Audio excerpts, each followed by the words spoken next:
ఇది మన మాధవరావు దగ్గర కొంతమంది దగ్గర ఉన్నాయి. ఆ తర్వాత అయిపోతున్నాము ఈ మన ఇది శేఖర్ బాబు పిక్చర్కి కృష్ణరాజు దగ్గర పెట్టాను. అట్లా మా ఇద్దరికి చెప్పింది.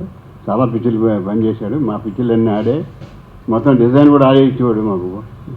ఇది ప్రొడక్షన్ డిజైన్ కానీ, ఇది డ్రెస్సులు కానీ అన్నీ అతనే చేసి చూపించేవాడు. అతనే కష్టపడ్డాడు. చాలా మామూలు కాదు. కానీ ఈ మధ్య కూడా చాలా చాలా హీనంగా బతికాడు. ఎవ్రీ మంత్ నేను ఎంతో కొంత పంపుతూ ఉండేవాడిని. ఇప్పుడు పంపుతున్నాను. అలాగే దాసనందరావు, శేఖర్ బాబు, నాగేశ్వరరావు వీళ్ళందరూ పెద్దలు తెలుసు. అందరూ గౌరవంగా ఉండేవారు. చాలా మామూలు కాదండి. బాగా హీనంగా ఉన్నాడు. ఈ 2 సంవత్సరాల నుంచి చాలా కష్టపడ్డాడు. కష్టపడి మన హెల్త్ కూడా పాడైపోయింది. ఇన్ని మొత్తం ట్యాబ్లెట్స్ ఏమైనా వేసినవాడు కాదు, ట్యాబ్లెట్ పట్టుకెళ్ళినా వేసినవాడు కాదు. అటువంటి వ్యక్తి అతనికి సానుభూతిగా చేస్తాను ఉన్నారు. సో ఇలా విషాదంగా ముగియటం మాత్రం చాలా బాధాకరం.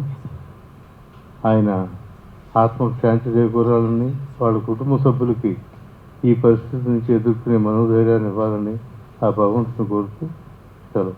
Friend of my father and మా బాబాయ్ కూడా మంచి ఫ్రెండ్ లింగమూర్తి గారికి. నాకు 1 year బ్యాక్ సినిమా రిలీజ్, అంతకుముందు సినిమా తర్వాత రిలీజ్ అయిన సినిమా చూసి ఆఫీస్కి వచ్చారు after very long time. That the last time I seen him.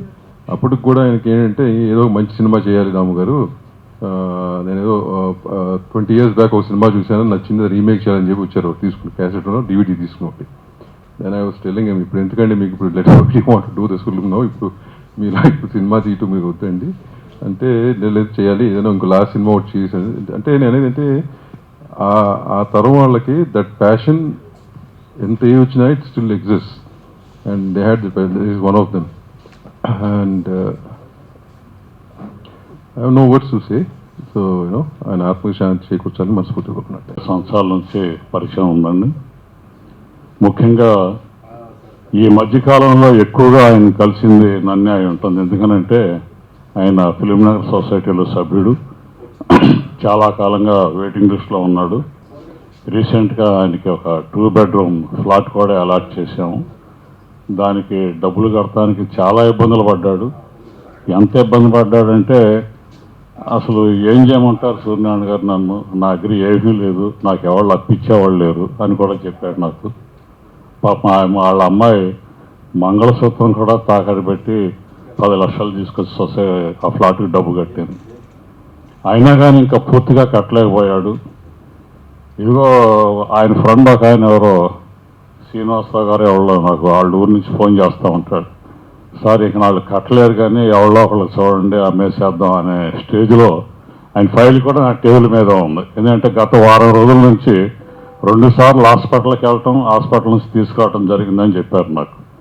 Sir ఆయనకి ఏదో రకంగా హెల్ప్ చేయాలండి అని చెబితే, నేను చూస్తున్నా ఎవరన్నా మంచి రేట్ ఇచ్చేవాళ్ళు అంటే పోనీ చాలా హెల్ప్ చేద్దాం, లేకపోతే మరి వాళ్ళ అమ్మాయం నాకే చాలా ఇంట్రెస్ట్గా ఉందండి, నాకు ఉంచుకోవాలని ఉందని చెప్తే మరి ఎక్కడి నుంచి తీసుకొస్తాము డబ్బు, మరి డబ్బు కట్టాలి కదా అంటే ఏదో ఒకటి కింద మీద పడతాను అంకుల్ అని చెప్తా ఉండేది.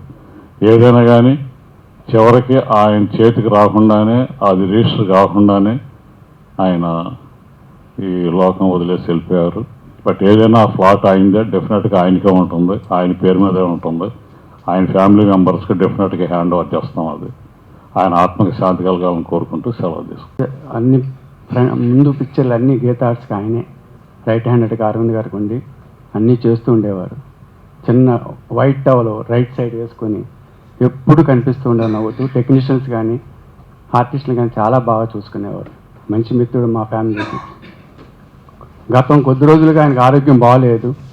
అరవింద్ గారు చెప్పగానే వెళ్ళి ఇంటికి వెళ్ళి చూసి మన స్టార్ న్యూరో హాస్పిటల్ అడ్మిట్ చేసి అన్నీ చేసాం. 3 రోజుల తర్వాత బాగున్నారు. ఆయన ఇంటికి వచ్చిన తర్వాత బాగున్నారు. మళ్ళీ ఆ మద్యానికి అలవాటు పడిపోయి ఇలాగ ఆశ్రమిస్తారు. గొప్ప రూపశిల్పిగా నాకు తెలుసు. ఆ తర్వాత నిర్మాతగా మంచు పల్లకి లాంటి చాలా మంచి సినిమాలు ఆయన తీశారు. అవన్నీ లిస్టులో చూస్తా అంటే ఇంత గొప్ప సినిమాలు ఈయన తీశారా అని. కానీ ఇప్పుడు ఆయన లాస్ట్ ఇయర్ చాలా బ్యాడ్ ఇయర్ అండి మన చలచిత్ర పరిశ్రమకి.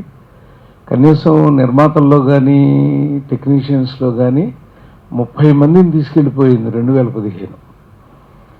అది భయం వేస్తుంది. ఎందుకంటే వీళ్ళందరూ వెళ్ళిపోయే వయసులో వాళ్ళు కాదు అని వాళ్ళు వెళ్ళిపోతా అంటే ఏమిటిది మన పరిశ్రమకే పట్టింది ఈ బాధ అనేది. కాబట్టి మనిషికి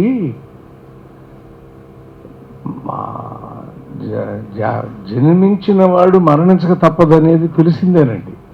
కానీ మరణించిన మనిషి యొక్క మంచితనాన్ని తలుచుకోకపోవడం కూడా పొరపాటే. ధర్మరాజుని యక్షుడు అడుగుతాడు, ఈ ప్రపంచంలోకి వెళ్ళి ఆశ్చర్యకరమైన విషయం ఏంటయ్యా?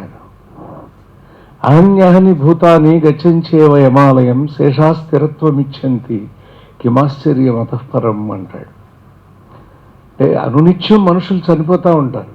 బ్రతుకున్న వాళ్ళు వాళ్ళ గురించి ఏడుస్తూ ఉంటారు, వీళ్ళేదో శాశ్వతంగా బ్రతికినట్టు.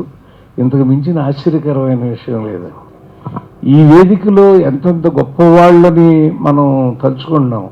ఒక రామానాయుడు గారు, ఒక రాజేంద్ర ప్రసాద్ గారు, ఒక డివిఎస్ రాజు గారు, వాళ్ళు వయసు అయిపోయి వెళ్ళినప్పుడు అంత బాధ తక్కువ ఉందండి. ఇదివరకు 90 ఏళ్ళు అండి, పర్వాలేదులే అన్నారు. ఇప్పుడు 60 అండి, 62 అండి, పర్వాలేదు అంటున్నారండి. అంటే 60 సంవత్సరాలకి మనకు ఆశ్చర్యకరమైన విషయం ఏంటంటే, ద్రౌపది గుడ్డలోడ తీసినప్పుడు ద్రౌపది వయసు 51 సంవత్సరాలు. అంతంత వయసులుండే 120 సంవత్సరాల జీవితం మానవుడిది. అందులో సగానికి షష్ఠి పూర్తి అని ఎందుకు చేస్తారంటేనండి, 60 ఏళ్ళు అవగానే నీ జీవితంలో సగభాగం అయింది అని. కానీ ఆ సగభాగమే మనం వెళ్ళిపోయే భాగాన్ని చేసుకునే పరిస్థితి ఎవరికి రాకూడదు. ముఖ్యంగా చాలా మంచి వ్యక్తి, ఇందాక ఆయన చెప్తాంటే నేను అది నిజమండి. ఎప్పుడు చిరునవ్వే, ఆయన మొహంలో చిరునవ్వు తప్ప నేను మరొకటి చూడలే. ఎన్నిసార్లు కలిసిన జయకృష్ణ గారి మొహంలో చిరునవ్వే చూశాను. ఆయన చిరునవ్వుతోనే వెళ్ళిపోయాడు, కానీ ఇంత మంచి అది కన్నీళ్ళు పెట్టేస్తున్నాడు ఇక్కడ. బట్ ఆయన ఆత్మ శాంతించాలని, ఆయన కుటుంబ సభ్యుల కుమారుడు కూడా జరగకపోవడం జరిగింది. అది విన్నాం మేము అప్పుడు. ఓ దురదృష్టకరమైన సంఘటన. ఆయన కుటుంబంలో మిగిలిన సభ్యులందరికీ ప్రగాఢ సానుభూతి తెలియజేస్తున్నాను.